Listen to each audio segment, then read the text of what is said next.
Well, greetings, everybody, and welcome to the Duerrisms Podcast as presented by our good friends at Advanced Physical Therapy. And my guest this week is also my partner in sports crime these days, Mr. Zach Richardson, as you well know, former Louisiana high school superstar in a couple of different sports, baseball, basketball, football, but also former Truman State football player. And we really haven't had a chance to talk since you've come back.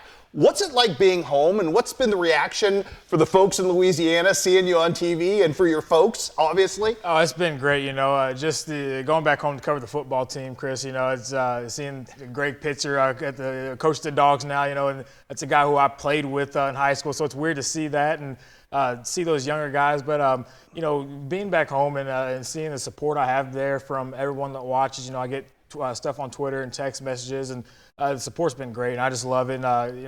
Covering Clarence Cannon Conference schools, you go back and see, the Adam Rungs and all these guys, the Brock Butlers that played against, and it's just been awesome. I feel comfortable here, and it's good to know people around the area again. It is sort of a different animal that some of us take for granted, but when you are back home, I think people invest in a certain different way. And that's a proud responsibility for you, I know. This is a job you want to get right because it's a job you've been after almost your entire, teenage to now adult life.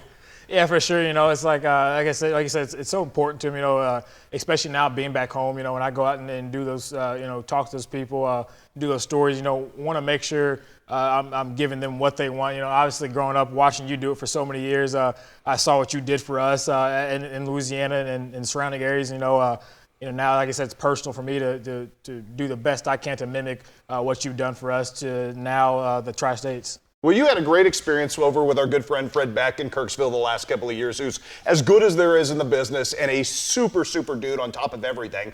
But it is a little different here because you've gone from covering two states worth of sports to now three. What's been the biggest adjustment, because you've been through 2 Friday nights now? What's the biggest adjustment with the pace and kind of the way we do things now because there is so many teams?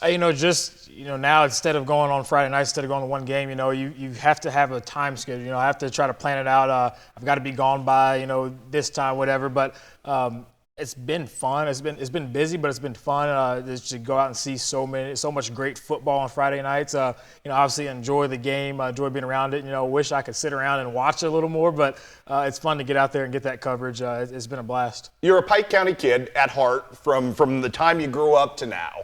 And uniquely that things that happen in Pike County kind of resonate everywhere there. Last week, Bowling Green gets the monkey off of its back and finally beats Palmyra. And beats Palmyra in a way that probably sent shockwaves around the state. Being from Pike County, what does that mean for Joe Chin? What does that mean for his kids? What does that mean for that football program to finally be seen in a light where you're respected? Because you've been there, respected by a Clarence Cannon Conference team, or at least there where you can now make a claim or an assertment to respect. Oh, it's huge for Joe Chin, just to get over that hump, to be the first team to do it after so many years of, it's always Bowling Green, Palmyra, district championships, and it was always Palmyra coming out on top. Bowling Green would have great years. Just couldn't get over that hump come district time, and to get over that hump, I think this team is capable of doing great things this season. I think they could have a chance to make a good run in the postseason. I know it's only a week going into week 3, but I think this team just has it. They're so loaded this year. Offensive line's good. I have a great offensive line. The running back, the running game situations. Coach couldn't ask for any better with Marcus Starks back there. All those guys. Smart quarterback, defense solid. So I think last week this win over Palmyra and in the fashion they did it. I think that sets the tone for the rest of the season for the Bowling Green Bobcats. No disrespect to Cooper Keel, no disrespect to Charlie Bowen, but I think right now Marcus Starks has been maybe the biggest non-Aeneas Williams offensive storyline in Northeast Missouri. And you've seen what he did. You had a chance to go down there and talk to those guys a little bit. You also know, Michael Starks, and you know the success he had last year and how good he was. I unwittingly touched off a Starks family debate, on Duerrisms this week. They're different type of backs, but they're both really good backs. And I think obviously Michael's career is past. He's moving on to something different. Just your impressions of Marcus so far from what he's been able to do with 480 yards in 2 games. That's insane at this point. You don't see that, especially in that area. A running back that's been so dominant. He's efficient, very efficient. he's a smart kid, good kid, one of the most respectful kids I've ever talked to. But, he said he's a different kind of back as Michael, and the question kind of going into the season was, how's it going to be him taking his brother's role? And I know that being his brother, you're going to have that brother rivalry. It's fun to see how he stepped in and kind of taken it and done it his way. He's not trying to live up to what his brother's done. He's doing it his way. And it's been really fun to see him go out there and a young kid who still has a few years with the program. It's going to be fun to see him progress through the season and coming into the next few years. Last question on this particular Bowling Green front, and then we'll move to another Pike County storyline that's brewing kind of nicely that I want to get to. But the reputation of the emo. All offense, no defense for many, many years. You know it all too well. And I don't care who was missing or who was not for Palmyra, for that Bowling Green defense in 2 years to have gone from being somewhat porous to holding Palmyra in a shutout to no points whatsoever, and to do so with Gunnar Bryant missing, and you know how good Gunnar Bryant is, missing for much of that game. How much progress have we seen there? And I know a lot of that's Joe Chen, because defense was his first and foremost, but how much progress have we seen there, Zach, in terms of what they're doing? It was a ton of progress, just to see the way that defense played. That was a defense you're not used to seeing there. I mean, not taking away from the years past in Bowling Green defense, but this defense looked, kind of like what you see in the Clarence County Conference. Like a Centralia defense. Yeah, it looked like Centralia. They stuffed the run. Just didn't allow. They did all the little things right to get their defense off the field, get their offense back up, and I think Joe Chin's done a great job getting those guys, turning them around. I know I talked to him in the Barnstorm, and that was one of his goals, is to get this defense, where he wants them at an elite level, and I think he's done that. We trolled Mark Twain just a little bit because their fans are super excited, and I picked against them the first 2 weeks, but they are 2-0. And, whatever game one is or isn't with South Callaway, because we don't really know, South Callaway has stumbled out of the gate and not looked like South Callaway.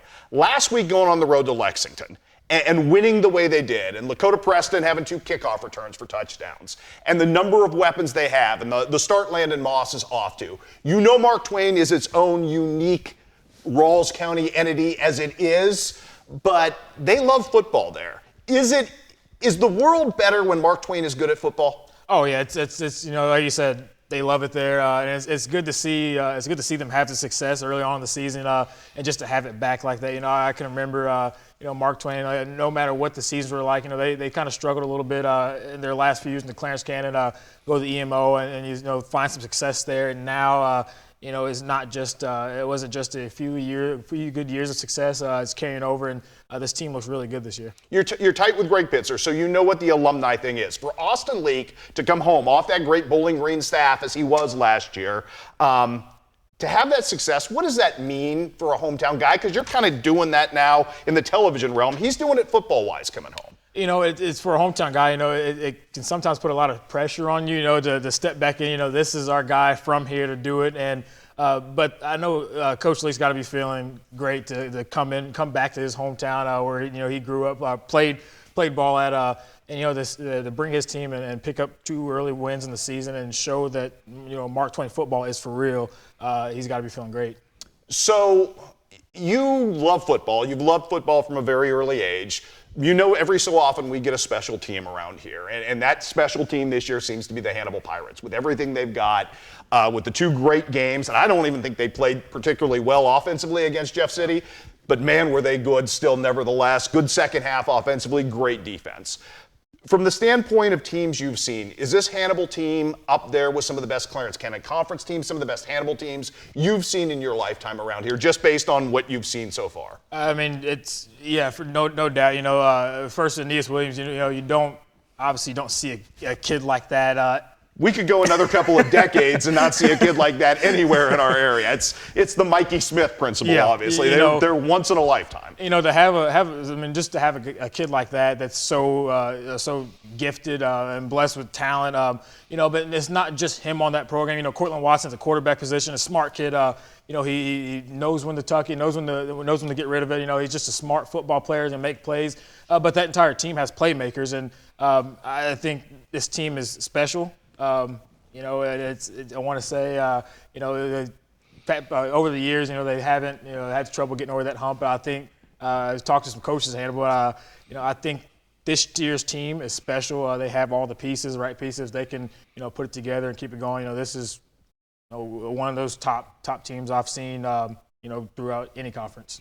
Before we get to college football, which I know you have some special interest, we'll talk a little Truman State here in just a second as an alum, but who's impressed you? What stood out? And you can go anywhere you want with this. You can go Illinois. I know you haven't been up into Iowa yet, but obviously outside of Fort Madison, Iowa's struggling, and Fort Madison, the only team in our area to this point which has not given up a point all season, which pretty darn impressive as a stat. But you've been to Illinois a little bit. You've been to Missouri, obviously. Is there something that stands out to you in particular, Zach? Is there a headline or a player, or is there somebody you're looking forward to seeing personally for yourself in person? I mean, one team I have seen that's been impressive to me is the Highland Cougars. You have Robert Gale in the backfield with that team. He's a special player. He's not one of those special type players. Well, they have him all over, though. It's Drew Mallett at quarterback. It's that wide receiving core. It's obviously you got a chance to see, the kickoff return from Robert Gale this week to start off the game against MMA. And I know MMA is not great. I know Clark County's struggling. But there is a feeling that Highland is for real, is there not? Yeah, and it's a different feel. It's kind of some years you see Highland, and it's kind of maybe a 500 team, a 5-6 win team. This year they just look different. They're different. They were fun to watch. MMA said maybe MMA may not be the greatest team, but despite their competition, they look good as a team. They did everything right. They looked clean. They played clean. But they really impressed me, and then somebody I like to see, excited to see QND, and that's another fun school, or a fun team to watch or to hear about. I hear a lot about them. Obviously our guy Jack Marth playing there. I heard a lot about him when he was there, and kind of questioned what they're going to be like this year. And through 2 weeks, they look pretty solid. They seem to be pretty solid, and I'm excited to get over there and see them play. I think they are, and I think the questions we had with Quincy Notre Dame, despite the fact that they haven't played the toughest teams in the area yet, and I think that comes up a little bit with a really interesting matchup with Marceline this week, is the fact the defensive line has been good, and that was a place people had questions with them. I think they found some running game. We saw that particularly with Ben Caspery last week, and we know how fast he is at linebacker. That amplifies on the offensive side, and I think he's done a very good job in that role. And Kelvin Lavery has been great at the quarterback spot right out of the gate. So I do think Quincy Notre Dame is a really interesting team. We've got a really interesting matchup this week with Camp Point Central and Unity Payson. Two teams that, one comes back from 22 points down in the fourth quarter and beats a Carrollton team that's state ranked that I don't think anybody, even some of the Camp Point folks, didn't think they were going to beat. And Unity Payson, who played so well in the short season in the fall with the defense they had, comes back. They're now 2-0.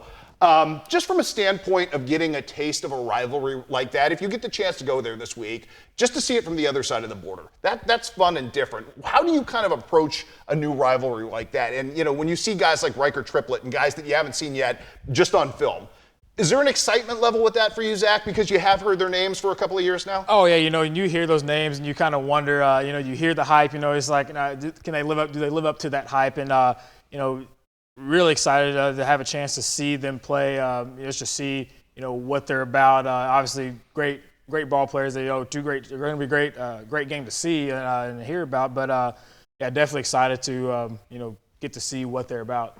All right, moving on to college football now, and I had kind of an epiphany last week, and hear me out because you've been kind of spoiled because you played for a great Truman State team and you got to cover one when you were up with Fred at KTVO.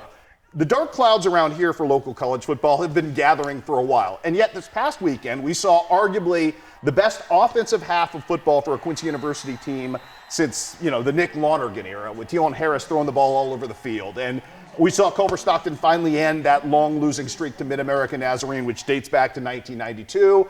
And then we turn around, and I know you were working, but I was out driving around Thursday going from game to game, and I could listen to the Western Illinois game. And Western went in and gave the defending MAC champs all they could handle on their home field in Muncie, Indiana.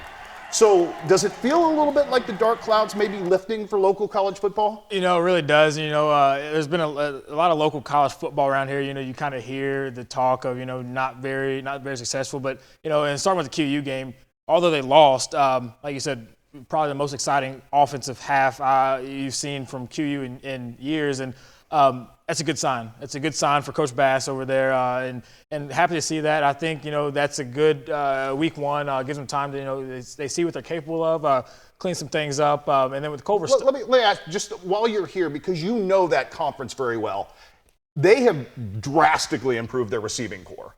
How much difference does that make in that conference in the GLVC, having receivers who can one-on-one beat people? It's huge. It's huge in the GLVC.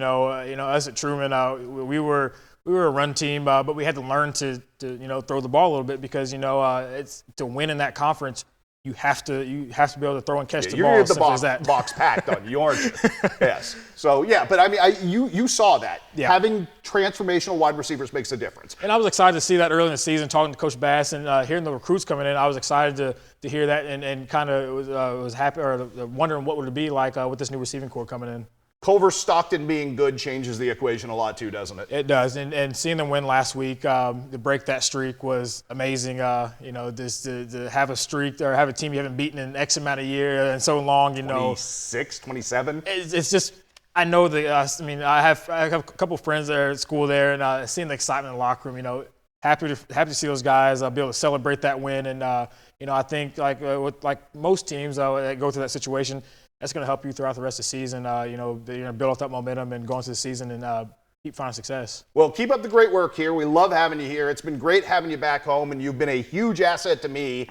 And publicly thank you, by the way, for coming back home, because wanted to make this happen since you were a sophomore in high school, and we're finally getting a chance to do this. Again, Zach Richardson, everybody, he's going to be joining us on the live chat starting this week on Friday nights afterwards. We kind of got some of the bugs and the kinks worked out there, so we'll have that for you. Our good friend Matt Shuckman will come back to the podcast next week. We know Muddy River was dealing with some issues this week, so he was kind of spread 6 different ways, but love having him on, and he'll be a frequent guest here as well. So thank you again for joining us and taking part and making us a part of your regimen preparing for kickoff on Friday and Saturday. And again, our big thanks to Advanced Physical Therapy for the sponsorship of this podcast.